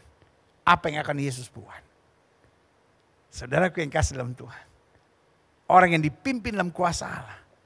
Yang dia cari hanya bagaimana berkenan kepada Kristus. Makanya Alkitab berkata, dia adalah seorang prajurit yang baik dari Kristus Yesus. Seorang prajurit yang sedang berjuang tidak memusingkan dirinya dengan soal-soal penghidupannya. Supaya dengan demikian ia berkenan kepada komandannya. Kita juga mau berkenan kepada Kristus komandan agung kita. Yang ketiga, orang percaya yang hidup dalam kuasa Allah menikmati keindahan suasana sorga dengan kebahagiaan, kemenangan serta kemuliaan Kristus. Bukan berarti nggak ada tantangan. Bukan berarti nggak ada pergumulan, bukan berarti nggak ada hal-hal yang menyakitkan. Kapan sudah tahu sudah hidup dalam kuasa Allah? Ketika hidup sudah chill gitu, ketika hidup sudah penuh syukur, ketika hidup sudah penuh sukacita, ketika bahkan sudah difitnah, sudah bisa tersenyum, ketika sudah disakiti, ketika sudah dikhianati, sudah ditusuk dari belakang, sudah tetap dapat berkata, Tuhan itu baik, bahwasanya untuk selama-lamanya kasih setianya. Itu yang saya beri nama. Engkau dipimpin oleh kuasa Allah. Yang terakhir, saya undang pemain musik maju ke depan. Saya pelajari apa yang kita belajar tentang hidup dalam kuasa Allah. Saya pelajari orang percaya yang hidup dalam kuasa Allah. Dia senantiasa akan bertahan sampai kesudahannya. Karena salah satu kerja intimidasi iblis adalah selalu menekankan saya. Kamu gak kuat. Kamu gak sanggup. Kamu gak bisa. Tapi Alkitab saya ingatkan. Melalui air saya tidak akan dihanyutkannya. Melalui api saya tidak akan dihanguskannya. Karena Tuhan yang akan menyertai saya. Salib mengajar kepada kita. Bahwa dia adalah Allah yang setia. Sampai pada akhirnya dia berkata sudah selesai. Saudara. Mungkin kau sedang difitnah orang. Tapi izinkan saya mengingatkan. Belum selesai. Tetap maju. Mungkin saudara sedang menghadapi hari-hari berat. Intimidasi setan bilang cerai saja, cerai saja, cerai saja, cerai saja. Tapi saya mau bilang belum selesai. Maju terus. Tuhan akan memberi kekuatan kepadamu. Mungkin hari-hari ini saudara berkata, saya kayaknya gak mungkin berhenti jadi seorang homoseks. Saya gak mungkin berhenti jadi lesbian. Saya gak mungkin berhenti dengan drugs ini. Karena itu begitu mengikat saya. Saya cuma mau bilang belum selesai. Keep fighting the battle. Tetap hadapi peperangan ini. You win my friend. Engkau akan menang. Mungkin engkau sedang diberhentikan, dirumahkan. Dan ekonomi murat marit. Saya hanya mau ingatkan buat saudara. Belum selesai. Ini masih sebuah pertandingan. Tetap maju. Tetap maju. Karena Alkitab berkata, Dulu aku muda, sekarang aku menjadi tua. Tidak pernah aku lihat anak cucu orang benar meminta-minta roti. Karena orang yang bertahan sampai kesudahannya, itu yang akan beroleh selamatnya. Yang setuju katakan amin. Setiap kepala tertunduk, setiap hati terangkat pada Tuhan. Aku punya Tuhan yang besar, yang tak berjanji dan sanggup menggenapi imanku, bersepakat percaya kuasanya. Ku terima sekarang kemenangan darimu. Aku punya Tuhan yang besar, yang tak berjanji dan sanggup menggenapi imanku, bersepakat percaya kuasanya. Ku terima sekarang kemenangan darimu. haleluya. Setiap mata terpejam, setiap kepala tertunduk, setiap hati terangkat pada Tuhan. Di hari Minggu yang penuh mujizat dan penuh kuasa Allah. Lawatan Allah di rumah kita masing-masing. Sambil setiap mata terpejam, setiap kepala tertunduk, setiap hati terangkat. Biarkan Roh Kudus berbicara buat masing-masing kita. Dunia ada kuasa, kegelapan ada kuasa, setan ada kuasa. Tetapi roh di dalam kita lebih besar dari roh yang dalam dunia ini. Kalau Roh Kudus turun, kamu akan menerima kuasa. Dan Alkitab dengan tegas berkata, roh yang membangkitkan Kristus dari antara orang mati ada di dalam hidupmu. Hentikan pengajaran-pengajaran yang tidak jelas hari-hari ini. Yang mengingatkan kita seperti kita nggak punya kuasa. Kita hanya diarahkan untuk menjadi farisi-farisi modern yang sibuk dengan perkataan tulisan yang mati, tapi bukan roh yang menghidupkan. Agama hanya berisi tuntutan. Tetapi kekristenan membawa kita masuk pada kemuliaan Allah. Agama hanya sibuk dengan apa yang boleh, apa yang tidak boleh. Tapi kekristenan menuntun kita pada apa yang menyenangkan Tuhan, apa yang membuat kita jadi berkat, apa yang membuat kita memenangkan jiwa, apa yang membuat kita membawa jiwa-jiwa, menariknya keluar dari neraka dan membawanya pada surga, rumah Bapa yang kekal. Agama hanya seorang berjuang untuk menuju surga. Tapi kekristenan adalah kesadaran bahwa Kristus sudah bayar harganya, saya masuk surga, supaya sekarang saya memenangkan jiwa dan membawa orang lain ke surga, rumah Bapa yang kekal. Jika itu doamu hari ini, ingatlah salib. Menyadarkan kita bukan hanya manusia daging, tapi manusia roh. Makanya hari ini manusia roh ini perlu perjamuan suci. Tubuh dan darah Kristus. Jika itu doamu hari ini, taruh tangan kananmu di dada, katakan, Tuhan, bimbing aku masuk dalam kuasa-Mu. Sehingga aku tidak lagi berjalan dalam daging, aku tidak lagi berjalan dalam logika. Tapi aku jalan dalam tuntunan roh. Sehingga dagingku dan logikaku dikendalikan oleh roh Allah. Sehingga aku hidup dalam kuasa Allah yang membawa aku pada kemuliaan Kristus. Jika itu doamu, taruh tangan kananmu di dada. Setiap sedang ingin didoakan, yang taruh tangan kanan sudah di dada. Sebelum kita terima perjamuan suci, kau boleh angkat tangan di hadapan Tuhan. Kita berdoa, Bapa. Lihat tangan anak-anakmu yang terangkat dua-dua di hadapan Tuhan. Kami angkat tangan di hadapan Tuhan karena kami tahu Tuhan kami tidak pernah gagal. Tuhan kami tidak pernah mengecewakan. Tuhan yang mati buat kami di atas kayu salib adalah Tuhan yang menebus kami dan memberi kepastian kuasa Allah. Sehingga segala intimidasi iblis, intimidasi pikiran, intimidasi kejiwaan, intimidasi kedagingan, kami tolak, kami patahkan di dalam nama Yesus. Roh yang hidup mengarahkan kami pada seluruh kehendak Allah. Terima kasih Bapa. Terima kasih Bapa. Terima kasih Bapa. Lihat mereka yang angkat tangan di hadapan Tuhan. Lawat dengan kuasa-Mu. Biarlah roh yang membangkitkan Kristus dari antara orang mati ada di tengah-tengah kami. Kami hidup dalam kemuliaan Allah dan berjalan dalam kuasa Tuhan. Beri kekuatan buat kami untuk tetap melekat melekat kepada Kristus.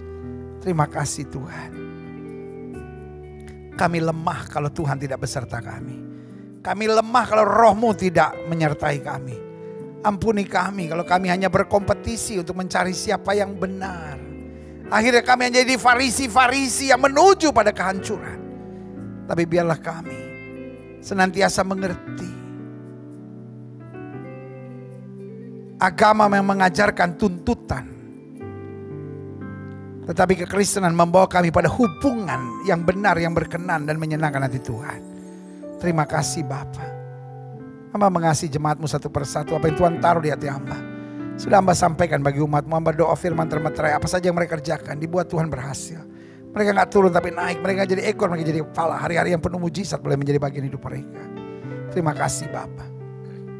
Bahkan yang sakit hamba doakan di dalam nama Yesus Tuhan jamah. Bahkan hari ini ketika kami menerima tubuh dan darah Kristus, bukan hanya iman kami dikuatkan, bukan hanya roh kami disegarkan, tapi tubuh kami disembuhkan dalam nama Yesus. Karena kami percaya lewat tubuh dan darah yang tertumpah, kami berhak untuk menerima mujizat. Hari ini kami belajar oleh bilur-bilurnya kami sudah disembuhkan. Sucikan kami.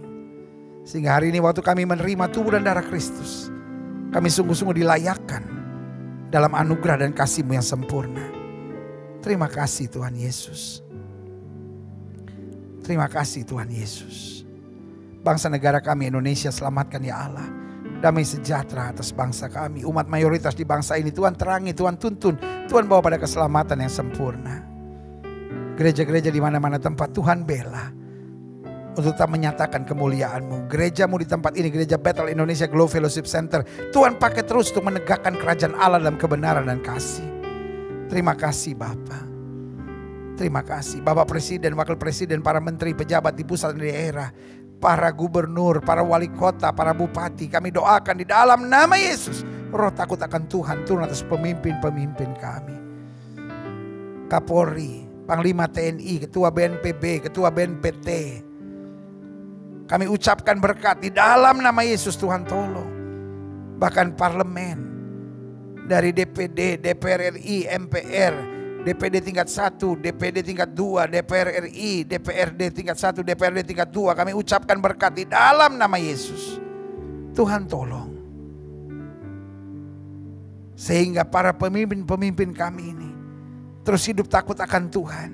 Dijauhkan dari segala dukun paranormal. Kami ucapkan berkat di bangsa ini. Dukun dan paranormal tidak akan pernah mendekat pada kekuasaan. Di dalam nama Yesus kami patahkan kuasanya. Sehingga hanya kebenaran yang boleh ada di bangsa ini.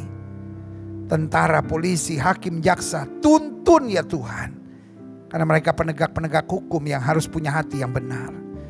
Terima kasih Bapa. Dan akhirnya hari ini kami mau menerima tubuh dan darah Kristus. Pimpin kami. Kalau ada dosa, ada kepahitan, ada kemunafikan, ada segala roh-roh yang membelenggu yang tidak berkenan kepada Tuhan, bebaskan dari kami. Sehingga hari ini waktu secara online kami menerima tubuh dan darah Kristus, kami tahu sungguh kemuliaan-Mu akan nyata. Terima kasih Bapa. Terima kasih. Saya beri kesempatan untuk saudara ambil roti dan ambil anggur yang sudah persiapkan. Pastikan itu jus anggur atau sirup anggur atau minuman-minuman anggur atau mungkin anggur yang sudah peras sendiri lalu sudah campur air. Usahakan bukan yang di dalamnya ada alkohol, tapi kalau memang tidak ada, sedikit sekali lalu campur air juga. Ataupun kalau sampai tidak ada sama sekali, minimal air yang berwarna atau minuman yang berwarna merah untuk mengingatkan kita pada darah Kristus. Kalau bisa roti, bisa crackers, karena crackers adalah roti yang tidak beragi, saudara. Supaya kita dapat sungguh-sungguh mempersiapkan hati dan pikiran kita. Pastikan saudara doa di rumah saudara masing-masing, doa betul. Karena kita akan menerima tubuh dan darah Kristus seperti pada gereja mula-mula. Bahwa mereka memecahkan roti bersama di rumah mereka masing-masing. Jadi intinya saya dari gereja menyampaikan berkat, mendoakan saudara. Dan saudara di rumah masing-masing siapkan hati dan pikiran untuk masuk dalam perjamuan suci ini. Tubuhmu terpecah, haleluya. Tubuhmu terpecah selamatkanku dari semua kutuk dosaku.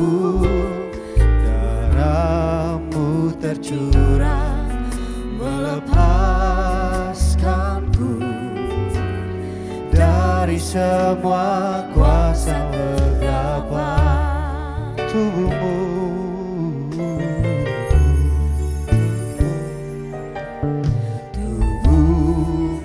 terpecah melepaskanku dari semua kutuk dosaku. Darah-Mu Amin. Haleluya. melepaskanku dari semua kuasa kegelapan. Ku terima. Terima kasih-Mu dan kuasa-Mu dalam persekutuan dengan tubuh-Mu.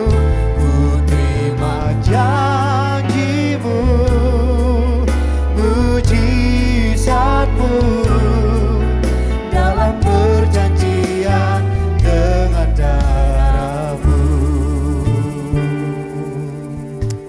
Haleluya, haleluya, haleluya. Kalau saudara sudah siapkan roti dan anggur di rumah saudara masing-masing, dengan sungguh-sungguh doa, saya akan memimpin saudara dengan doa. Tapi saudara masing-masing juga naikkan doa spesial. Doa betul-betul persiapan untuk menerima tubuh dan darah Kristus sambil kita mengingat korban yang sempurna di kayu salib. Saya undang kalau saudara sudah siap, bangkit berdiri. Kecuali saudara-saudara yang memang tidak bisa berdiri karena saudara di kursi roda atau mungkin saudara terbaring di rumah sakit. Tapi kalau tidak, bangkit berdiri. Pegang roti di tangan kanan. Dengar firman Tuhan. Kemudian nanti baru kita akan angkat roti ini. Baru kita makan bersama dengan iman. Firman Tuhan berkata, bukankah cawan pengucapan syukur yang atasnya kita ucapkan syukur adalah persekutuan dengan darah Kristus? Kalau setuju katakan amin. Bukankah roti yang kita pecah-pecahkan ini adalah persekutuan dengan tubuh Kristus? Jika kita setuju katakan amin. Haleluya. Pegang roti sekarang di tangan kanan, dengar firman Tuhan. Setelah itu baru kita akan angkat bersama, baru kemudian kita naikkan doa bersama, baru kemudian kita makan bersama dengan iman. Sebab apa yang telah kuteruskan kepadamu telah kuterima dari Tuhan, yaitu bahwa Tuhan Yesus pada malam waktu diserahkan mengambil roti dan memecah-mecahkannya. Ia mengucap syukur atasnya, memecah-mecahkan dan berkata, inilah tubuhku yang diserahkan bagi kamu, perbuatlah ini menjadi peringatan akan aku. Angkat roti di tangan kanan, tanda kita mengakui tubuh Kristus lebih dari segala-galanya dalam hidup kita. Kita ucapkan bersama-sama doa ini. Terima kasih Tuhan Yesus buat tubuh yang terpecah, yang telah memberikanku kepastian hidup kekal di sorga, yang menyempurnakan tubuh, jiwa dan rohku, dan menjadikan aku warga kerajaan Allah yang berhak untuk menerima segala janji Allah. Terima kasih Tuhan Yesus. Karena melalui tubuh yang terpecah, segala sifat dan karakterku diubahkan. Sehingga hidupku diperbaharui, hatiku diperbaharui, pikiranku diperbaharui, perkataanku diperbaharui, keluargaku diperbaharui, hari depanku diperbaharui. Terima kasih Tuhan Yesus. Karena melalui tubuh yang terpecah, segala penyakitku sudah disembuhkan. Aku tidak akan terkena kanker, tidak akan tumor, tidak akan leukemia, tidak akan pendarahan, tidak akan stroke, tidak akan terbaring di ruang gawat darurat. Di dalam nama Yesus, jantungku sehat, paru-paruku sehat, ginjalku sehat, liverku sehat, segala kelemahan tubuh, segala kutuk penyakit, segala penderitaan sudah diselesaikan dari kayu salib. Terima kasih Tuhan Yesus. Karena melalui tubuh yang terpecah, aku bebas dari segala malapetaka, segala mara bahaya, niat orang jahat, serta kecelakaan. Terima kasih Tuhan Yesus. Inilah tubuh Kristus yang terpecah. Di dalam nama Yesus. Kita makan bersama dengan iman. Terima kasih Tuhan Yesus.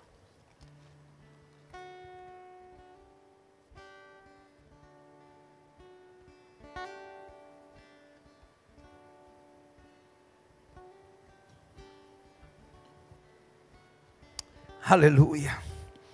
Haleluya. Tubuhnya memang terpecah. Tetapi lewat tubuh yang terpecah, kemuliaan Allah boleh nyata dalam kehidupan kita.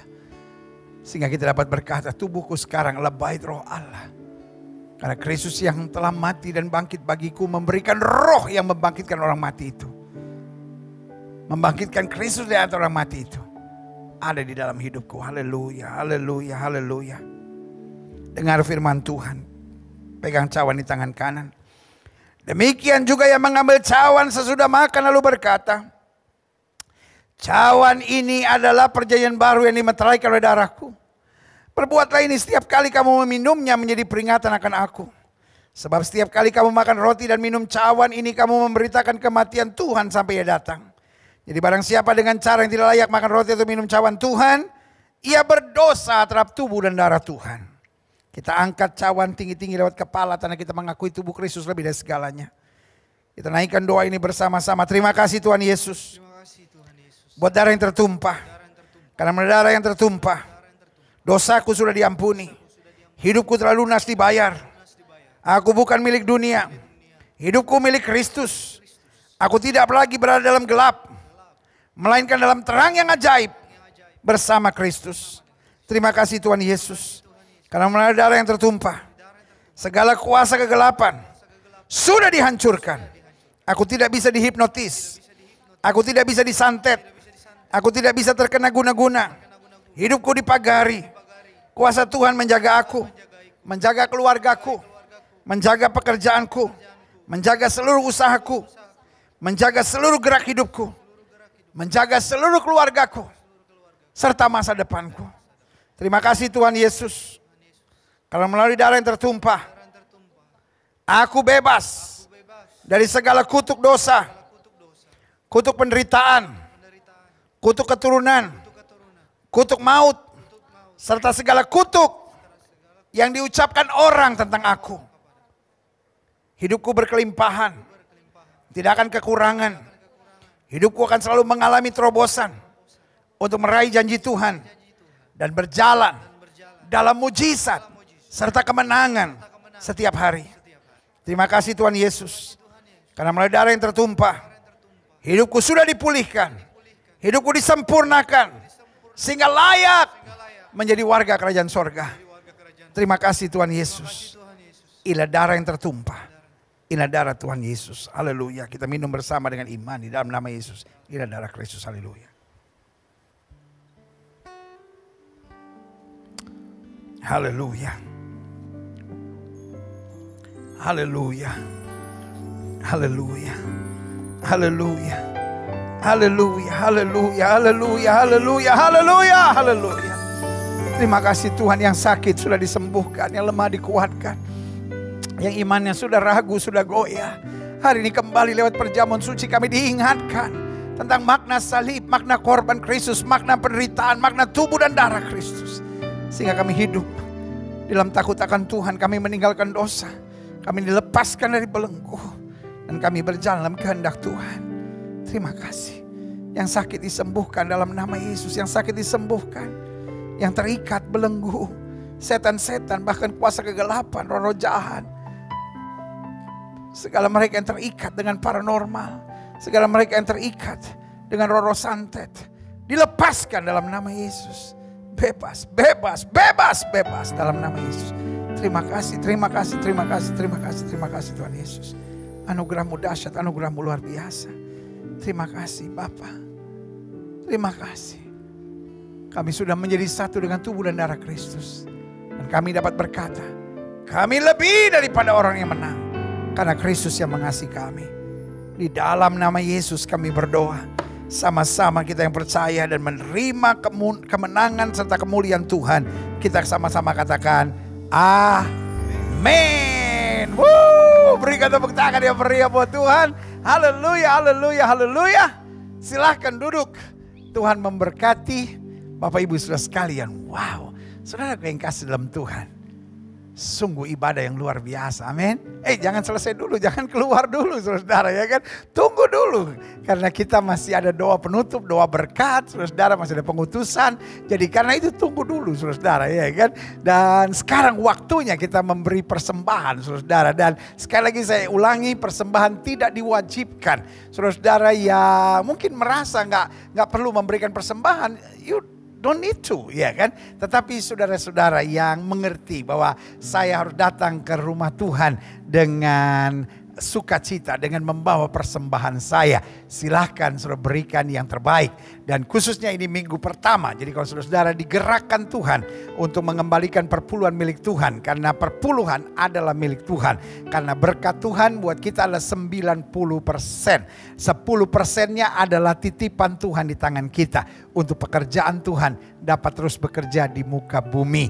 Dan kalau saudara bukan dari Gereja Bethel Indonesia, karena persembahan atau persembahan saudara bisa berikan di mana-mana, tapi perpuluhan saudara harus berikan di tempat di mana saudara dididik, dibangun, dikuatkan, dilayani oleh gereja tersebut saudara. Karena selalu saya bilang itu adalah hak gereja lokal masing-masing saudara ya.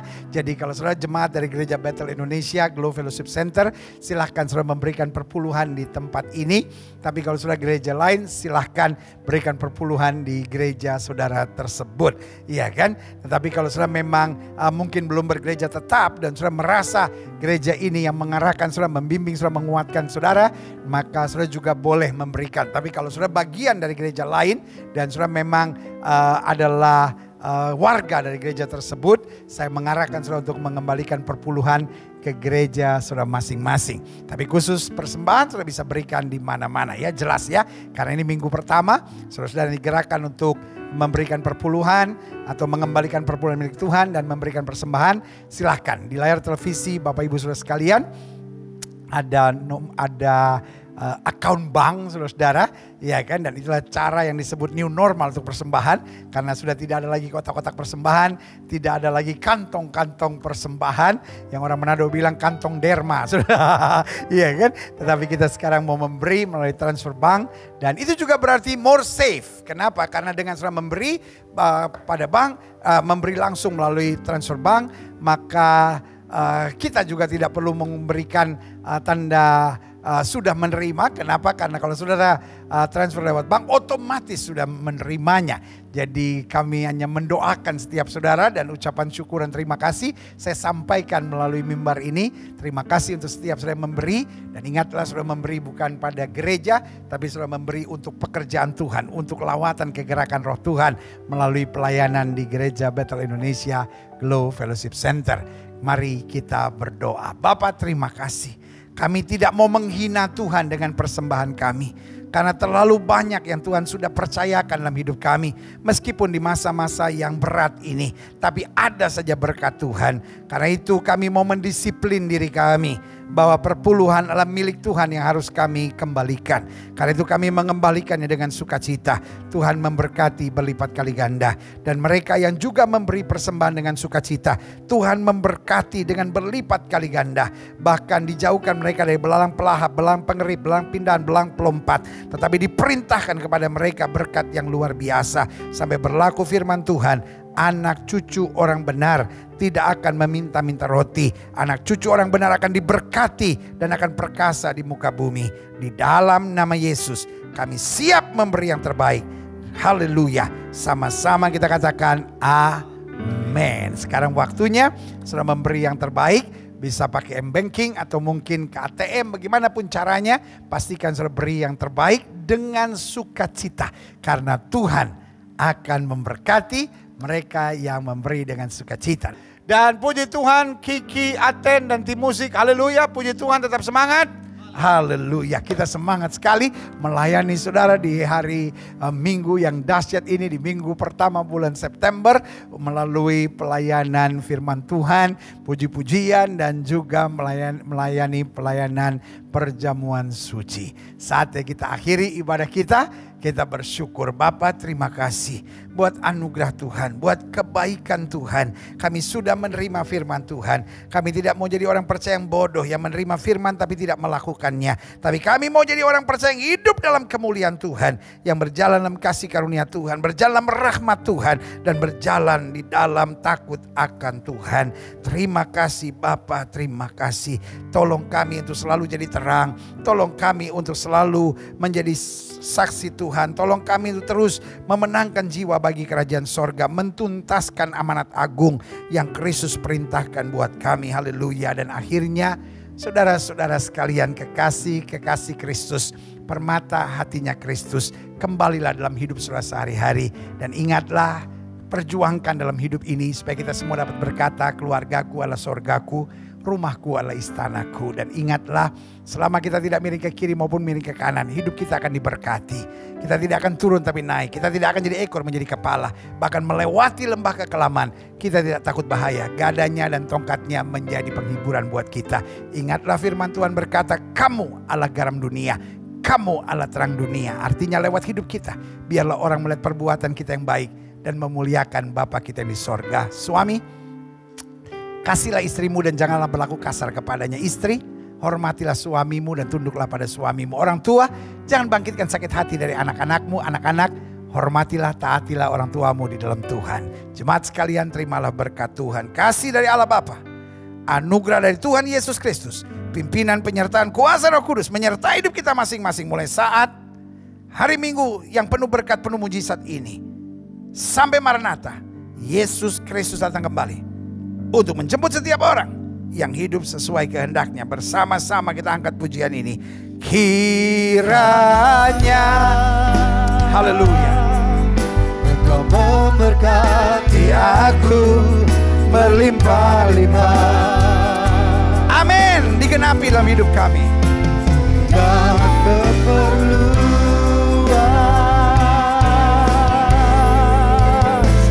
daerahku. Amin, tergenapi dalam hidup kami. Dan kiranya kawanmu menyertai aku dan melindungi aku. Amin, tergenapi dalam hidup kami. Daripada malapetaka sehingga kesakitan tidak menimpa aku. Amin, tergenapi dalam hidup kami. Haleluya. Bersama-sama kita katakan amin. Beri tepuk tangan yang meriah buat Tuhan. Haleluya, haleluya, haleluya, haleluya. Yeah. Ibadah Minggu penuh berkat, penuh mujizat, lawatan Allah di rumah kita masing-masing bersama Gereja Bethel Indonesia Global Fellowship Center sudah selesai. Dan saya sebagai Gembala Jemaat Gilbert Lumoindong sangat sukacita bersama dengan saudara dan tim pemuji kita. Ada Aten, ada Kiki, ada tim musik yang luar biasa. Sukacita dapat kehormatan melayani ibadah Minggu yang disertai dengan perjamuan kudus bersama jemaat sekalian. Dan ini saatnya kita selalu bersukacita dalam Tuhan dan menjadikan Kristus segalanya. Tuhan memberkati sampai minggu depan. Haleluya. Puji Tuhan. Yeah.